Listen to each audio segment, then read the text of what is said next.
John OFA Rhee. I'm a musician from Los Angeles, California, based out in Seoul, South Korea. And I too have no clue what I'm doing with my life.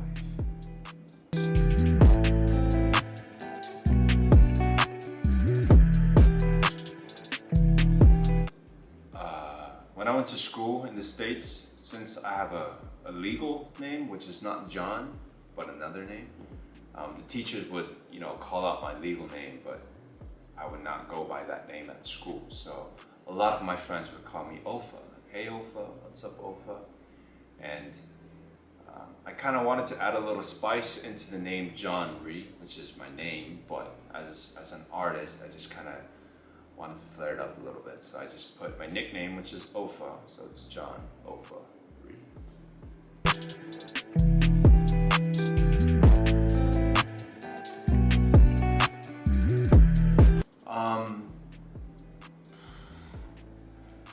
Yeah, when starting music, I took the traditional route of just kind of starting producing in my room, with YouTube being the major platform at the time. This was before I went to music school. This was before I learned how to, write music or produce music. So it was just more like a hobby for me, honestly. I just liked making, content. I just loved singing, I loved playing, and I loved recording. And the whole process about that just kind of led me into going to school for music, learning production and engineering, and it just snowballed down from there. So I don't really pinpoint a moment as my debut. Yeah, and it was pretty natural for me, singing in front of other people, whether it be on a stage or in front of my friends, my family, at church. Singing was kind of always the core of what I did musically, so I was pretty excited for that.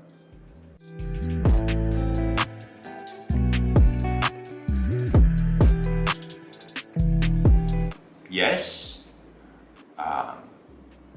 I was always singing in front of, my family, my friends, at church, on YouTube,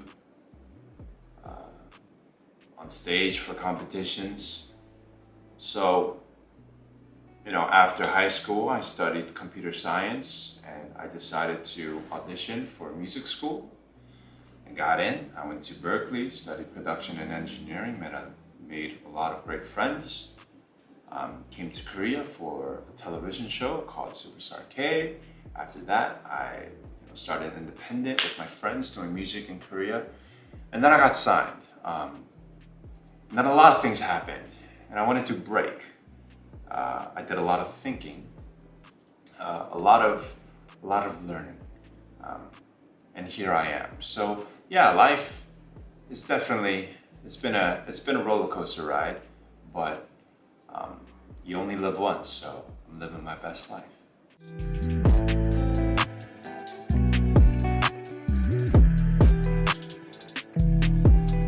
So yeah, we released the album into 3 parts. EP1, Bleeding In, because I was bleeding in. EP2, Sunset Boulevard, because it's kind of more of a jumpy, happy vibe than Bleeding In. It's kind of a scary, dark, yet hopeful vibe. The final album, Bleeding In, Sunset Boulevard, has a meaning of its own, other than not caring about the other 2 EPs. Because during my hiatus, I was with my family in LA, just looking back on life and looking forward in life as well. But writing these songs, I believe that I was bleeding in Sunset Boulevard, and I just wanted to leave a timestamp of my life, that I had these moments in my life, and I had these moments of recovery, and I had these moments of learning and just moving on. And that was in LA, which helped a lot, being in LA, just looking at the sunset every night, driving through traffic, just thinking a lot. So yeah, it's basically a page out of my journal, and I decided to make an album out of it.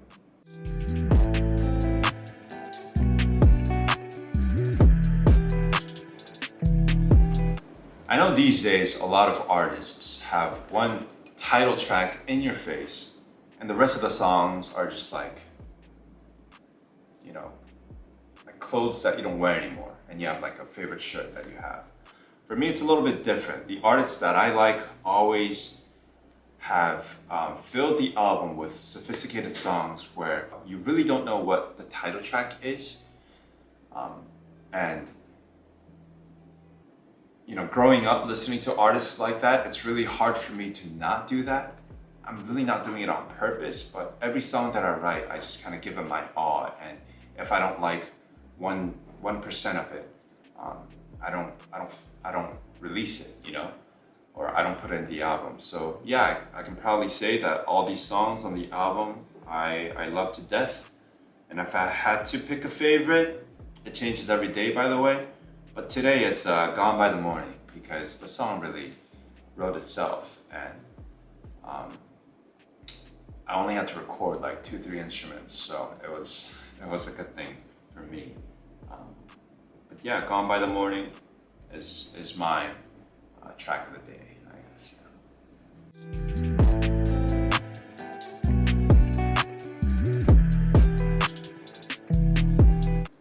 Yeah, some of you guys might remember the song being up on YouTube. I uploaded it probably back in 2010, which is more than 10 years ago. Yeah, I think it's one of the first songs that I've ever written. In high school, I was in a relationship at the time, and you know, just thinking, should I tell her? Should I not? These 3 words are so valuable. And yeah, I'm a huge jazz head. Jazz standards. Cole Porter is my favorite writer, and it was my take on writing a jazz standard. And after 10 years, my musical experience led, you know, for the production to do it a little bit differently. The groove, the tempo of the song has completely changed. I've added new parts to it, taken out parts to it, which I feel like I've never shown you guys. Maybe one day I'll upload it, but it also had a bridge. I have a duet version, you know. The song in itself had so many directions it wanted to go, but for this album, I wanted to keep it simple. And yeah, it's those love songs. Should I is just a very standardy, jazzy, I don't know, love song that I still love singing to this day.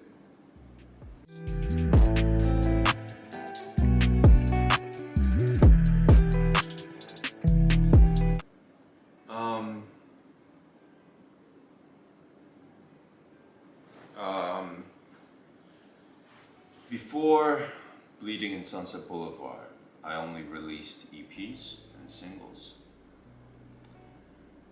So writing an album of 12 songs that go along with each other, that live in the same world, was definitely, you know, a workout for me. The whole process of recording, the process of, you know, mixing and writing and producing 12 songs, it wasn't easy, but it was definitely a great learning experience for sure. I just wanted to release an album because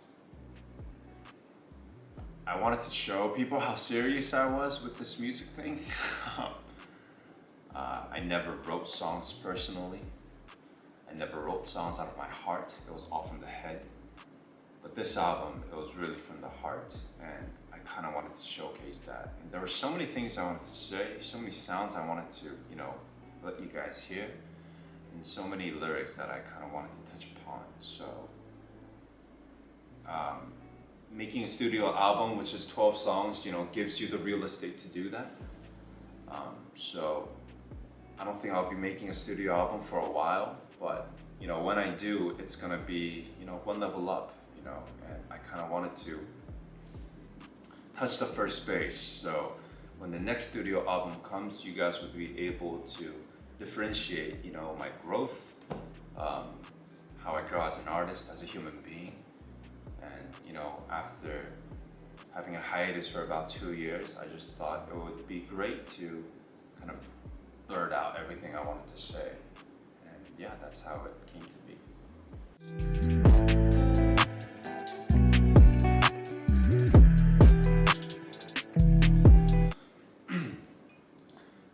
I think the only reason I would be nervous is if, if the performance does not come to par with the demo. I firmly believe that the demo has an energy, it has a life in its own world, and most of the times, by the time you're in the studio recording the final version, that first love kind of disappears, and you're thinking about more technical areas, and so I feel like I'm always nervous that I might lose the original feeling of the demo. I think that's the only thing. I don't really think about anything else because at the end of the day, and even to this day, I love the demos. Sure, they're it's not even mixed properly, it's not mastered properly, it's not even recorded properly, but it's sung properly and it's performed properly. And when you're in the studio, you just gotta make sure that you bring that as well. So I make sure to listen to the demo a lot, but not too many times where by the time you're in the studio, you're kind of sick of the song. But yeah, I listen to the demo and I hear what I like about it, what I feel about it. I make sure to take me back to the moment where I sung the demo, where I played the demo, and the feeling that I felt at that time. I try my best to recreate it within the studio. So yeah.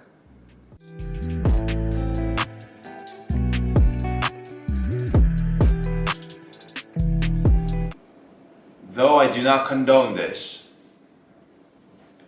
I was intoxicated for about 50% of the writing process of this album. Because when you're sober, you think too much. When you're not, you write embarrassing things about yourself that the sober you would like to hide. And as an artist, I wanted to be more vulnerable. So yeah, that was fun, just having a great time with my friends, just writing a song. And sometimes the next day you listen to it, you're like, okay, this is, trash. Or this is like, oh man, this is something that I would never write when I'm in the right state of mind. So that was fun. But the reason why I don't condone it is because I feel like you do waste a lot of time, but if you're an optimistic person like me, those times are investment as well. You have to hash out through, 8 or 9 bad songs to write or to find that one good song. So it was definitely a fun process, and you record it again, you mix it, you produce it, and boom, you have an album.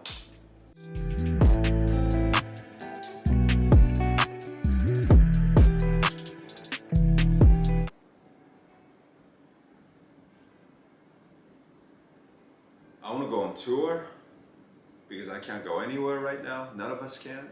I'm not even vaccinated yet. Oof. But yeah, when the time allows, I'll definitely release more music from the same heart that Bleeding in Sunset Boulevard lives in, which is that personal self.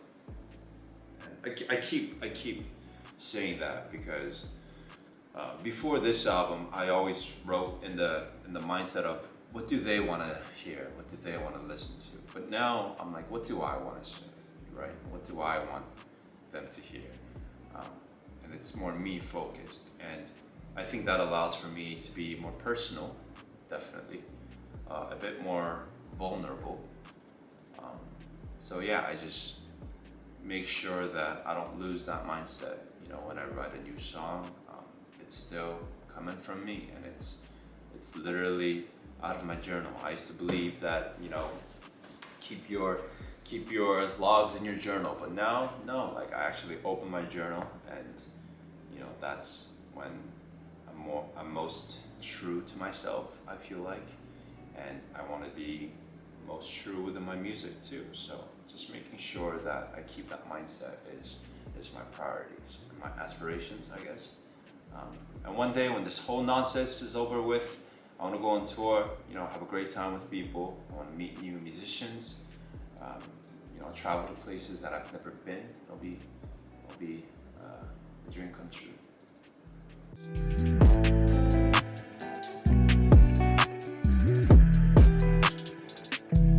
Hopefully, yes. Probably, yes. Although I'm a singer-songwriter, I'm living as a producer and a writer as well for other people, and I've been really having a great time with people writing. It's definitely something that I never really thought that I would enjoy this much. So I'm busy with that. I'm singing songs on YouTube, uploading them on SoundCloud. So I'm just kind of working out the musical muscles right now. And when the time comes for the competition, I guess, I want to try new styles, new genres, new sounds, new way of writing. So yeah, I'll let you guys know about that.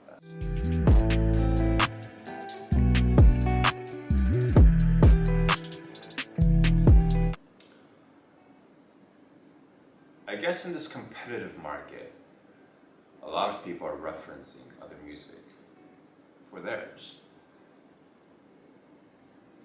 While I think that is a great strategy because it works and it's a very smart thing to do, with my music, I don't do that. With my music, I don't try to write a song that sounds like something else, or I listen to a song like, okay, I'm gonna write a song like this. With my music, I just write whatever the heck I want to, and sure, sometimes that doesn't compare with what the general public wants to hear or what they're accustomed to hear. But yeah, it's like picking out your outfit, or choosing what to eat. I don't wear something because other people are wearing it. I wear it because I like it. I don't eat something because people are waiting in line for 2 hours to eat it. I just kind of eat whatever I want to. And I'm a bit selfish on what I want to sing, on what I want to write, on what I want to wear, on what I want to do. And I'm like a bulldozer at that moment when I write. I just kind of make sure to do whatever I want to do at that moment, not thinking about anything else, not really caring about anything else. So I guess that speaks, or that mindset allows the tone of the music to be a little bit different, I feel like. So yeah, I think kind of do whatever the heck I want. Yeah.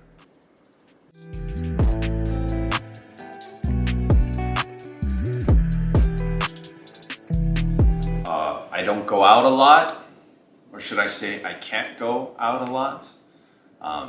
But being in Seoul really helps because a lot of people are, don't touch me, don't look at me, don't talk to me, even before the pandemic, honestly. But that helps because, everyone keeps their boundaries. They like to, be in line for the rules. They don't like to step out of place.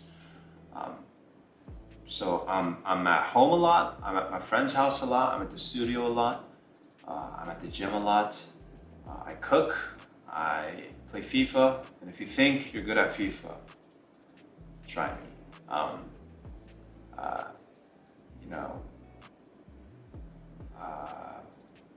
I'm studying a lot because you have so much time. I read a lot, do a lot of research because I'm a total gearhead. I'm always searching up online.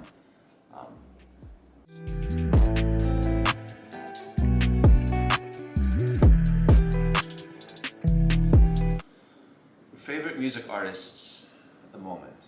What are your go-to songs of tape? 이거 보여줘야 되는데? 이거 나와요 지금?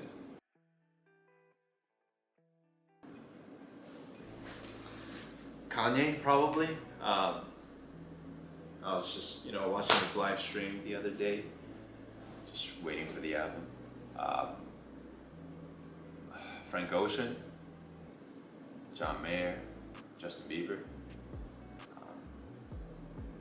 I really listen to a lot of pop, if you can't tell already. But yeah, Doja Cat, her new album is very, very good. And because I'm always listening to what other engineers are doing, what productions are hot right now, I just make sure to listen to the billboards. Like BTS is, they're dropping bangers after bangers. Kid Laroi, like all these, different sounds that are living in the same world and the same industry. It's pretty bizarre. So every day is a new day, right? So I listen to Kid Laroi one day, I listen to Frank Ocean all day one day, I listen to Doja one day, and one day I'm just studying. So yeah, always don't underestimate the charts for sure, because the music on the charts, that's what everybody is listening to. That's what everybody's ears are getting accustomed to day by day. So as a musician, as an engineer, as a writer, as a producer, whatever you are, it's always important to, pay attention to that. Don't ignore it for sure. Sure, it's great to listen to your niche artists like OFA Rhee, and have your take on that pleasure. But definitely, I like to listen to a lot of major pop artists that a lot of people are listening to, because there's a lot of great information and a lot of homework has to be done. So I listen to everything and anything, but make sure you know why. Yeah.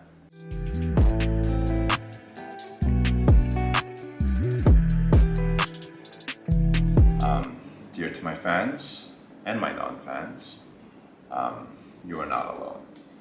We're all living in this crazy times together. We all have, a bag full of problems. Sometimes, more often than not, too heavy for us to handle. Make sure to be safe. Mentally, physically, emotionally, take care of yourself. When this whole crazy, times that we're living in, when they're over and done with, I believe when those masks come off, a lot of people would have a smiley face under that. So until that moment, be safe. I'm praying for you all, and yeah, take care. See you soon.